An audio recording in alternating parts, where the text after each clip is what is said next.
Hi everyone. Okay, so here we are, Chapter 9, Part 2. So we are going to continue with stoichiometry. Now this is just like what we call more advanced stoichiometry. So to kind of give you an idea what we're going to get into, I have an example here. What if this is the reaction or the recipe to make an apple pie? So what if we need 4 apples, we need 1 pie crust, and that's going to make us 1 apple pie. But then we look in our pantry and we try to find what we have, and we realize that we do have 4 apples and we have 2 pie crusts. So how many apple pies can we actually make? Okay, so take a little time to think about this. All right, so once again, this is the recipe to make an apple pie, and this is what we have. We have 4 apples, 2 pie crusts, and we're trying to figure out how many apple pies we can actually make.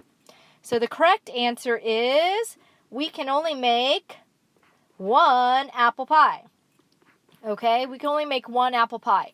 Now, between these 2 reactants, apples and pie crusts, which one do we have excess of? Or what are we going to have left over of? We're going to have 1 pie crust left over, right? Because we only need 1 to make our apple pie, and we actually have 2 of them. So this means that our pie crusts are in what we call excess, and we call that the excess reactant or excess reagent. Okay, and then our 4 apple pies here, 4 apples, not apple pies, our 4 apples get completely used up. And that's what we call the limiting reagent or the limiting reactant. The limiting reagent or limiting reactant determines how many apple pies we can actually make.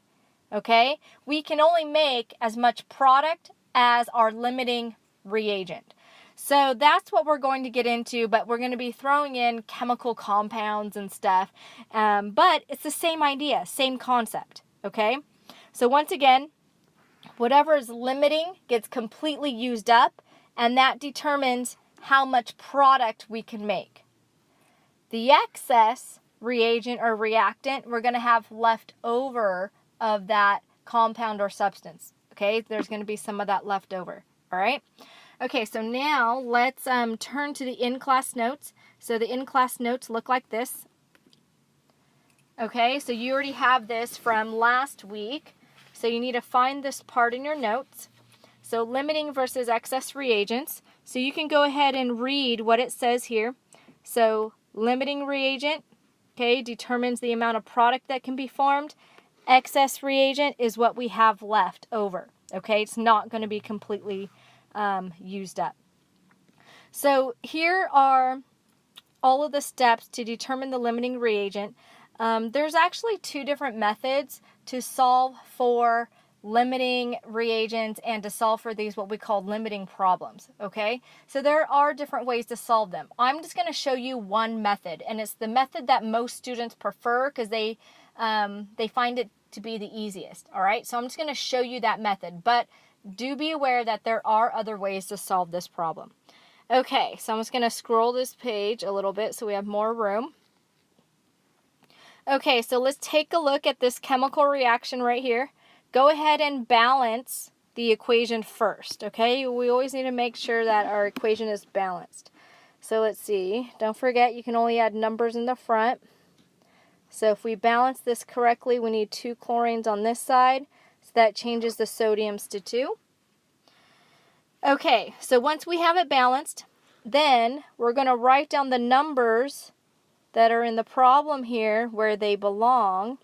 So that means we have 6.70 moles of sodium, and we have 3.20 moles of the chlorine. Now we have 2 questions here. The questions are, what is the limiting reagent, and then how many moles of sodium chloride are produced, okay? So the method that I'm going to show you is actually going to answer both of those questions at the same time, all right? But eventually, this is what we're trying to find. how many moles of sodium chloride are produced. So that's where we're going. Okay, so what you can see here is that we have two numbers, okay, on the reactant side. Anytime two numbers are given to you in a problem on the reactant side, then you know it is a limiting reagent problem, okay? Once again, you know it's a limiting reagent problem if you're given numbers for both reactants.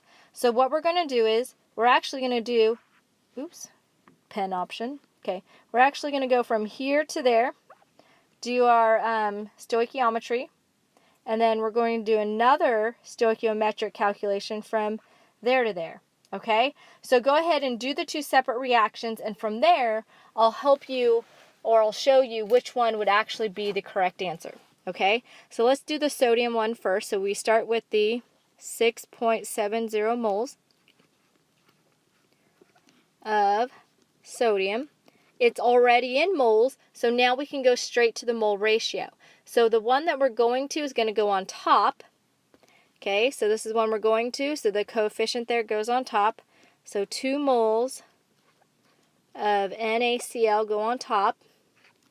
And then the one that we're leaving from goes on the bottom. So 2 moles of Na go on the bottom. Then the last step is convert to the units it's asking for. Well, it's asking for moles, so then we are done after the mole ratio. Okay? So then basically 2 over 2 is equal to 1. So then you can just do your math. So it's just 6.7 times 2 divided by 2, which is 1. So then therefore 6.70 moles of, those cross out, NaCl.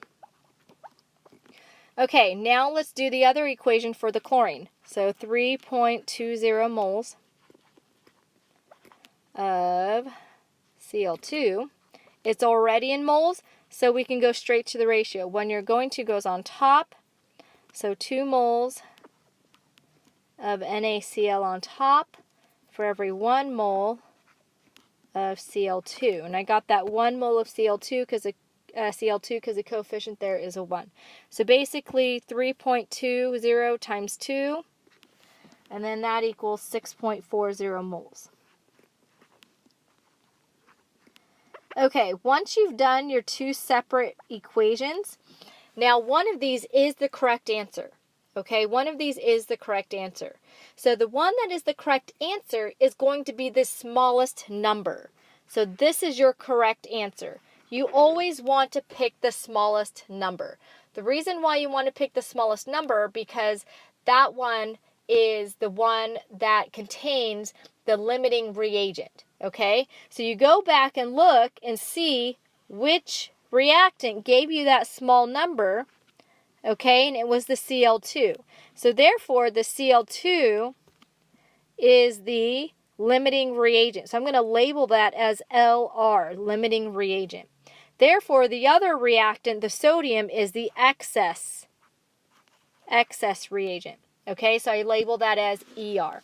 So you're only going to make as much product as your limiting reagent, because that's only the amount that you can make, because that is the one that's going to be completely used up. Okay, so then therefore, when it's asking what is the limiting reagent, so that is the Cl2. And then how many moles of sodium chloride are produced, so that is the 6.40 moles. Okay, so basically that's how you do a limiting problem. You do two separate stoichiometric calculations. The smallest one, the smallest answer, okay, is the one that you're going to choose. And then the one that gave you that small number or that small answer is the limiting reagent. Okay, so now go ahead and turn the page and try the next one by yourself. All right, so here's the next question. Make sure you balance the equation, okay? So let's see, balance it out. You just need a 2 in front of the copper. And so it's saying, what is the limiting reagent? We have 80 grams of copper, 25 grams of sulfur. So let's place that in the equation. So this is 80 80.0 grams, and this is 25.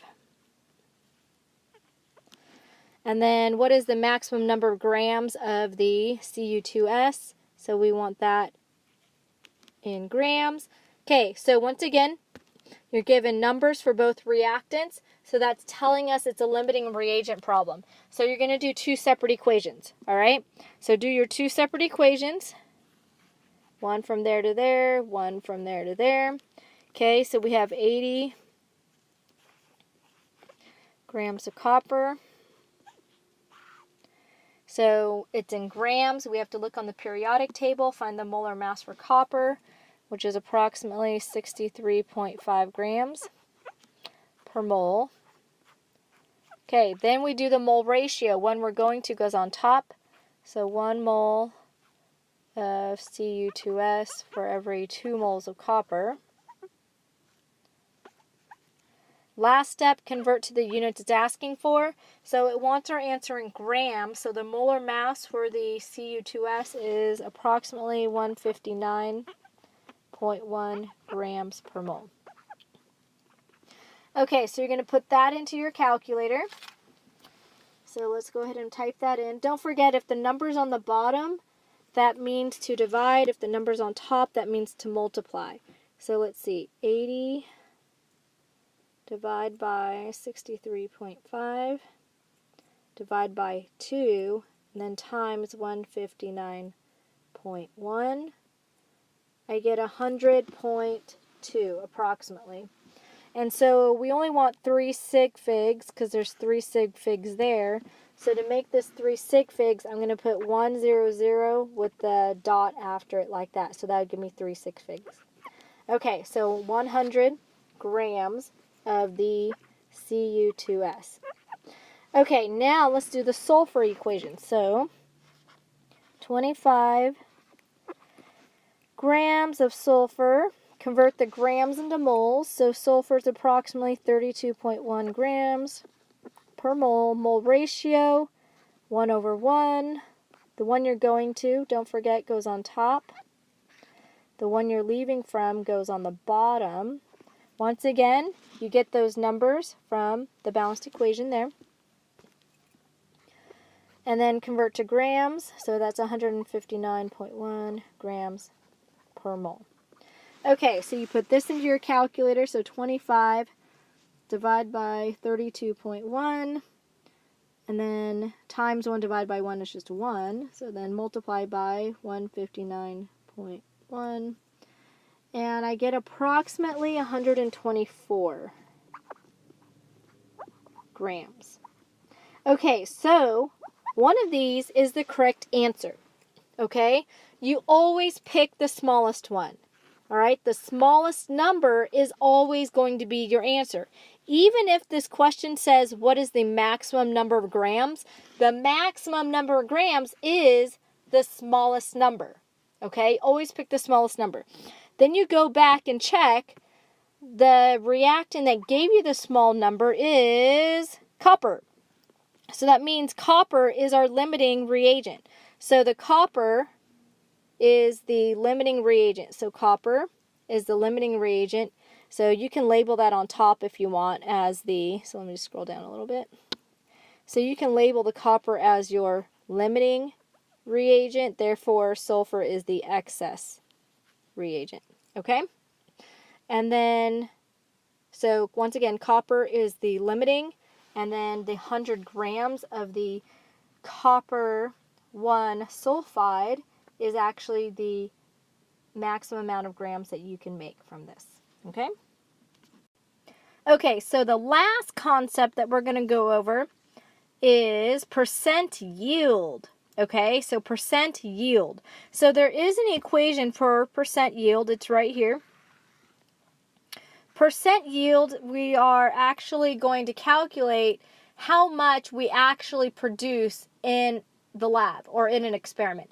So we can calculate, like do the math for it, like this is how much we expect to get, but of course when we do the lab, we may not get that much product, okay? Because we usually lose some of the product through the reaction not going to completion, or we lose some to filtering, or whatever the case is, contamination or something like that. We usually will lose some of the product, okay? So then that is where percent yield comes into play. How much we actually calculated versus how much we produced in the lab, all right? Okay, so here's an equation. We got to make sure it's balanced. 1 calcium, 1 calcium, 1 carbon, 1 carbon, 3 O's here, 1 plus 2 is 3 O's. So this equation is already balanced. So what we want to solve here is, let's see, we have two questions. What is the theoretical yield of the calcium oxide if 24.8 grams? So we have 24.8 grams of calcium carbonate. Okay, when that is heated. And then we have a second question. What is the percent yield if we have 13.1 grams of calcium oxide? Okay, so now I want you to notice where these two numbers are located. Notice that we have a number on the reactant side and we have a number on the product side. When you have a number, one on each side, this number here that's on your product side, that is going to be your actual. So we're going to label that as the actual. So if you take a look at this percent yield equation, we call this the PAT equation. Percent equals actual over theoretical. Then of course, to get it into the percent form, you multiply it by 100. Okay? So we already know the actual. Okay? So the actual is the 13.1. Now, all we need to do is, so we know that, now all we need to do is calculate the theoretical. So to calculate the theoretical, that is just what you've been doing this whole time. Doing all the stoichiometry and all those stoichiometric calculations, you have been calculating theoreticals. So that's what you're going to do. Do your stoichiometry from here to there, and then that will be your theoretical. So then we're going to take the 24.8 grams of calcium carbonate. Okay, you have to convert the grams into moles. Okay, so convert your grams into moles. So add up calcium carbonate, and I have that as 100.1 grams per mole. Now we do the mole ratio. It's 1/1. The one you're going to goes on top. So 1 mole of calcium oxide for every 1 mole of calcium carbonate. Once again, you get the mole to mole ratio by looking at the balanced equation. So it's 1 and 1. Last step is convert to the unit it's asking for. So since the actual is given to us in grams, we're just going to convert this also into grams. So then find the molar mass of CaO, add that up from your periodic table. And if you do that correctly, you should get 56.1 grams of calcium oxide per mole. Okay? So now we put this into our calculator. 24.8 divide by 100.1. Okay, this is just 1, so you don't have to put that in your calculator. And then times 56.1. So if you do this correctly into your calculator, you should get, let's see, I got 13.9 grams of calcium oxide. Okay, so then all we're going to do now is, okay, so let's back up a second. Okay, that answers your question for part A. Okay, so that answers your question for part A. So that's part A is 13.9. All right, now to answer part B, so let's just do part B right here because I already have the equation written out. It's asking for percent yield. So percent yield is actual over theoretical. So now we just plug the numbers in. Okay, so the actual was the 13.1. Theoretical is what we just calculated, 13.9, and then times 100 to get it into the percent form. So then you divide those times 100, and therefore the percent is 94.2%. Okay, 94.2% is the percent yield. So that's the answer there. You should never get over 100%. If you get over 100%, you did something wrong somewhere and you need to check your work. Okay?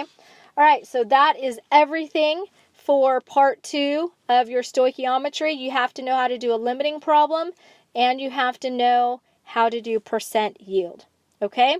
And I know that was a lot of information, so now what I'm going to do is summarize all of those different types of problems that you might come across.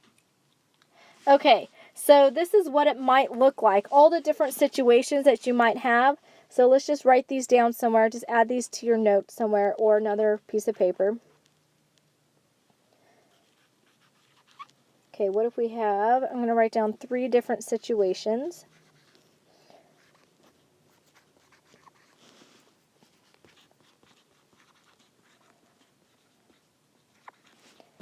Okay, the first situation, I'm just going to make up a number. What if you have a number here? So let's just say it's 5 grams. And then this is your question. Okay, so if you only have one number and one question, it's just basic stoichiometry. Okay, just basic stoichiometry. Now, what if you come across a situation or a case where you're given numbers for both reactants? If you're given numbers for both reactants, such as here, that means it's a limiting reagent problem, and you're going to do your 2 separate equations. Okay, and then of course you pick the smallest one to be the correct answer. Then our last possible situation would be if you have a number here and if you have a number on the product side. So now if you have a number, 1 on each side, the number that is on your product side, which is the right side of the arrow, this is the actual. Okay, then you know it's a percent yield problem. You're going to do your stoichiometry from here going towards the actual, and when you do that, you're calculating the theoretical. Okay, and then you know you have to use your PAT equation, and then you plug the numbers in. Okay? All right, so hopefully that summarizes everything for you and will kind of set you up in the right direction so that you can solve the problem correctly. Okay? So that is everything. I will see you guys later. Bye.